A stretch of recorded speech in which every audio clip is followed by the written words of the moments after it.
안녕하세요. 물박사입니다. 오늘은 영상번호 37번에 설명하였던 위산 과소에 의한 위험에 대해서 좀 더 자세히 설명하도록 하겠습니다. 위산 과소에 의한 위험은 심각한 탈수와 영양결핍 그리고 정신적인 문제가 겹칠 때 흔하게 발병합니다. 그리고 심각한 소화장애를 동반하므로 탈수와 영양결핍이 더욱 심각해지는 악순환에 빠지게 됩니다. 위산 과소에 의한 위험은 대부분 췌장의 기능이 약해질 때 나타납니다. 그리고 위험의 증상은 위산 과다에 의한 위험보다는 경미한 편입니다. 오히려 위험보다는 소화장애와 관련된 증상들이 더 강하게 나타납니다. 위는 소화보다 음식을 저장하는 기능이 더 강한 데 비해 췌장은 소화에 더 많은 영향을 미치는 기관이기 때문입니다. 췌장은 위산을 중화시키는 중탄산 나트륨을 생성하고 아밀라제, 리파제, 프로테아제 같은 소화 효소로 3대 영양소의 소화에 모두 관여합니다.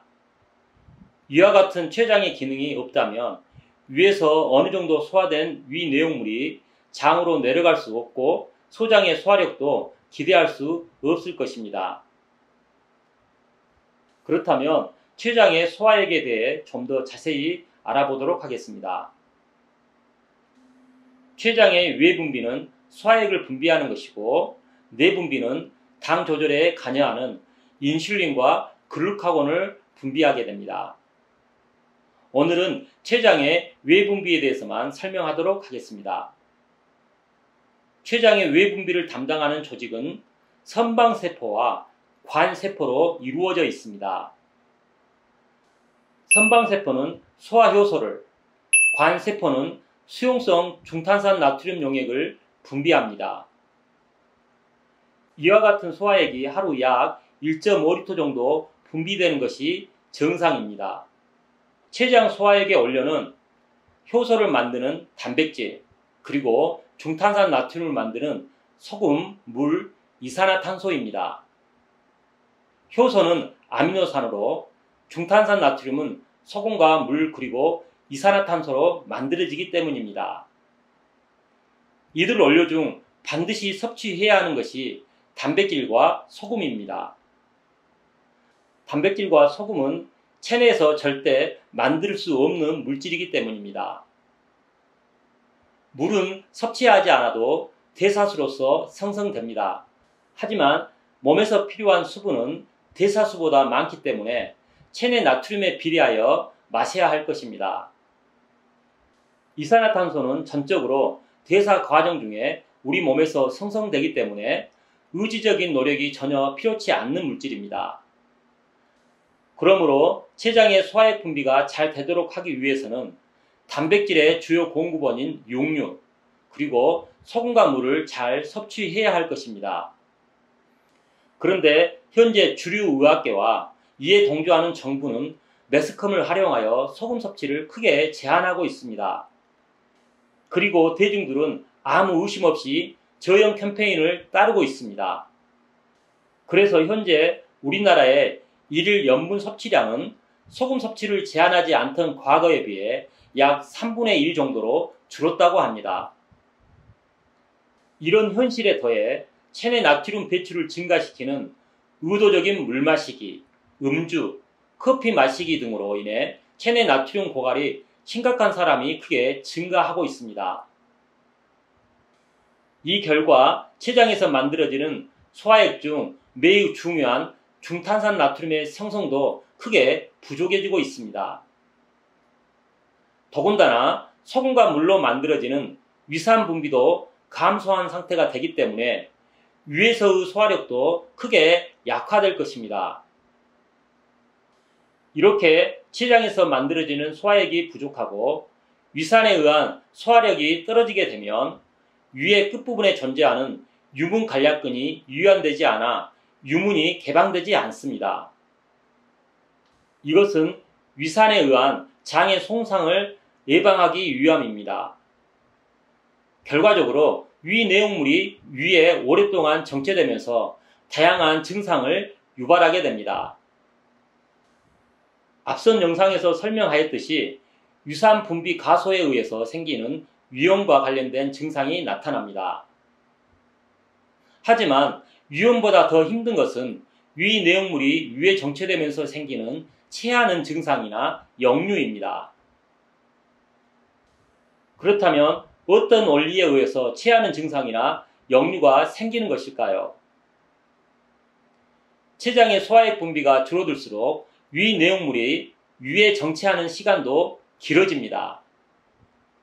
그 결과 위 내용물의 소화 과정에서 발생하는 가스와 거품의 양도 증가합니다. 위 팽만감이 생기는 이유입니다.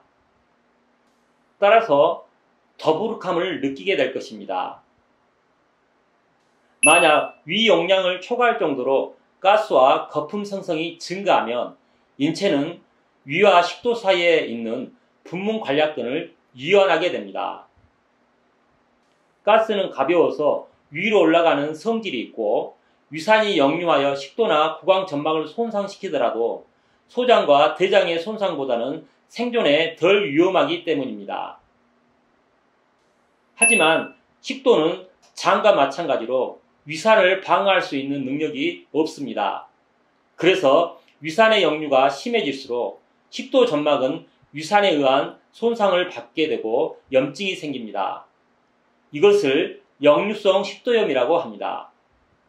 대부분의 의사들은 역류성 식도염의 원인을 위산 가다 때문이라고 판단하고 위산 분비 억제제를 처방하지만 위산 분비 과다에 의한 역류는 생각보다 많지 않습니다. 앞서 설명한 것과 같이 위산이 역류하는 가장 큰 원인은 췌장에서 분비되는 중탄산 나트륨 용액이 부족하여 유문이 열리지 않기 때문입니다. 이런 원인을 간과하고 위산 분비를 억제할수록 위에 의한 소화도 더욱 방해받고 그에 따라 위 내용물이 위에 정체되는 시간이 더욱 길어질 것입니다. 역류 압력이 약할 경우 위산은 위와 가까운 부위에 식도만 자극하고 염증을 유발합니다. 그것은 바로 명치 부위입니다. 그래서 명치 부위가 화끈거린다면 췌장 기능에 이상이 있구나, 체내에 소금이 부족하구나 라고 생각해야 합니다. 역류 압력이 더 강해질 때는 구역감과 구토가 유발됩니다. 이러한 역류 압력은 위 내용물뿐만 아니라 장 내용물이 역류하는 압력으로 작용하기도 합니다.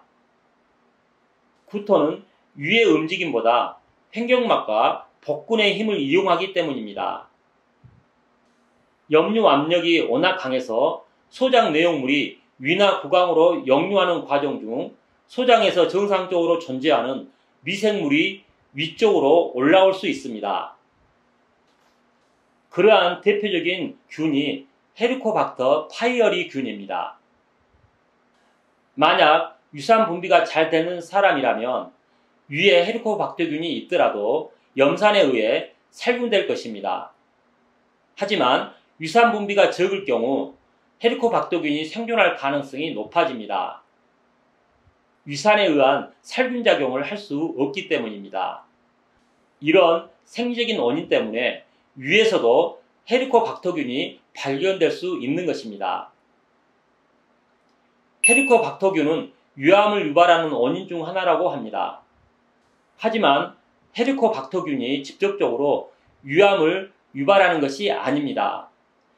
이것보다는 체내의 소금 결핍 때문에 위산 생성이 부족하고 위산을 중화할 때 필요한 중탄산 나트륨 생성도 부족하여서 위암 발생 원인으로 보는 것이 더 타당할 것입니다. 더군다나 암세포를 파괴시킬 때 직접적으로 소금과 물을 이용한다는 사실입니다.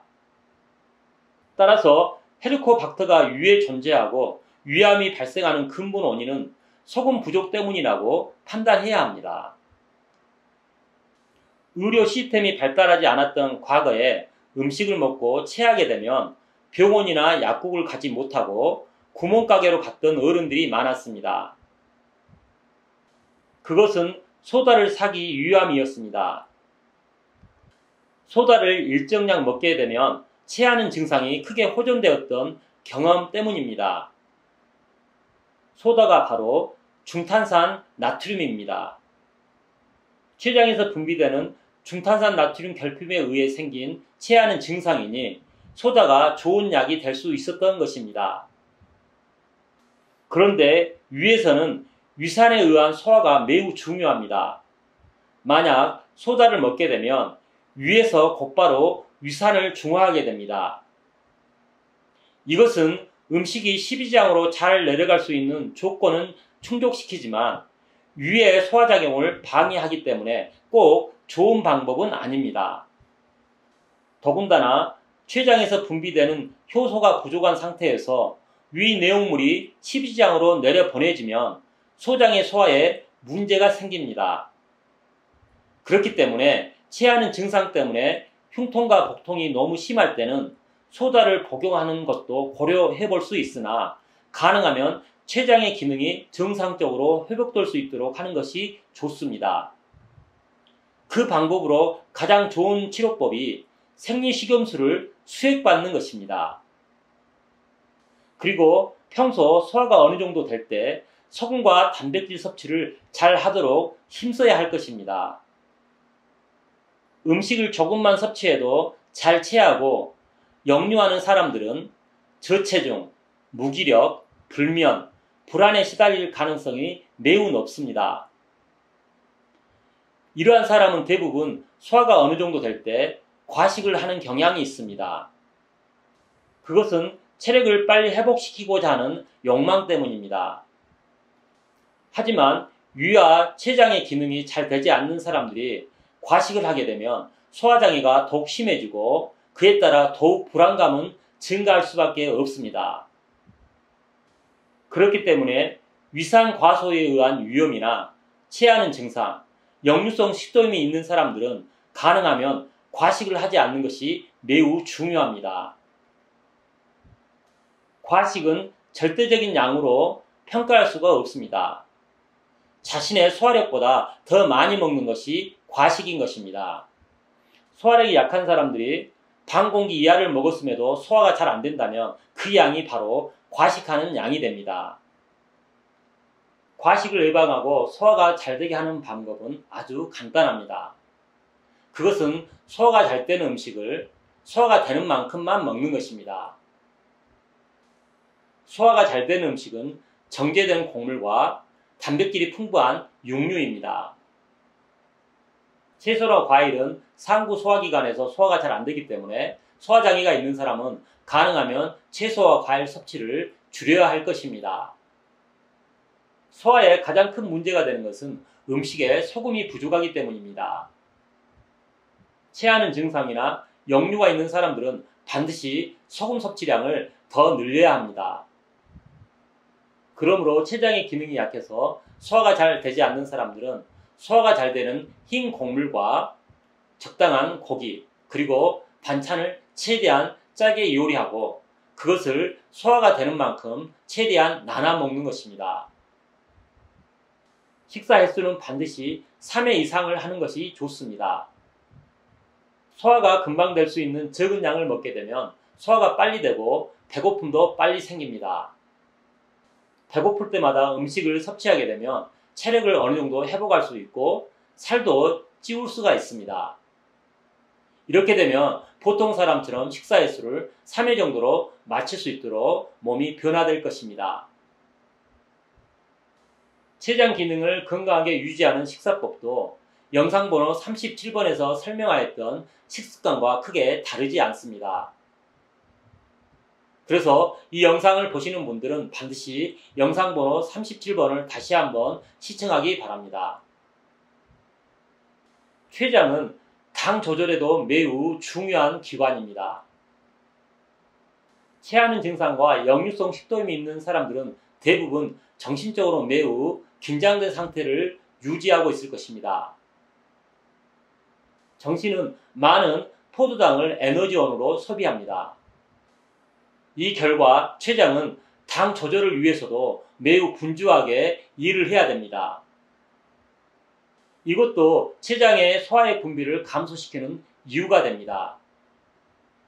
당 조절을 위해서 췌장의 뇌분비가 지나치게 활성화되는 상태에서는 췌장의 외분비의 분비도 아무래도 간접적으로 영향을 받을 수밖에 없기 때문입니다. 결국 췌장의 기능 부전에 의한 소화장애는 직접적으로 당 조절과도 매우 밀접하게 관련되기 때문에 이것에 대한 고려도 필요할 것입니다. 췌장이 당 조절을 위해서 지나치게 일을 하지 않기 위해서는 감정적인 조절을 잘 해야 합니다. 지나친 정신적인 활동이나 감정 조절이 잘 되지 않게 되면 췌장은 무리할 수밖에 없고 소화장애와 당 조절도 실패할 수밖에 없다는 사실을 여러분이 명심하기 바랍니다. 그러므로 우리가 생존에 불필요한 활동은 가능하면 하지 않는 것이 좋습니다. 그것은 부와 명예, 권력을 추구하지 않는 것입니다. 그리고 지나친 인간관계를 맺지 않는 것도 중요합니다. 나 이외의 가족이나 친구, 직장 동료들이 자신보다 중요하지 않습니다. 이러한 사실을 잘 명심하고 살아가게 되면 췌장의 기능은 정상을 되찾을 수가 있습니다. 전제 조건은 석음과 육류를 충분히 먹을 때입니다. 여러분들이 췌장의 기능을 정상화시켜서 잘 먹고 잘 살 수 있기를 간절히 바랍니다. 석음을 비롯한 모든 영양소를 잘 먹는 방법은 물박사 이전 영상에서 찾아볼 수가 있을 것입니다. 특별히 3대 영양소와 관련된 영상 그리고 석음을 잘 섭취하는 방법에 대한 영상을 꼭 시청하기 바랍니다. 물박사는 여러분들에게 자신에 맞는 답을 드리지 않습니다. 물박사의 영상을 보고 스스로 자신에게 알맞는 방법을 터득할 수 있도록 도울 뿐입니다. 여러분들이 지혜롭게 그러한 것들을 잘 활용할 수 있기를 간절히 바랍니다. 오늘도 물박사의 영상을 시청해 주신 여러분 감사합니다. 이상 물박사였습니다.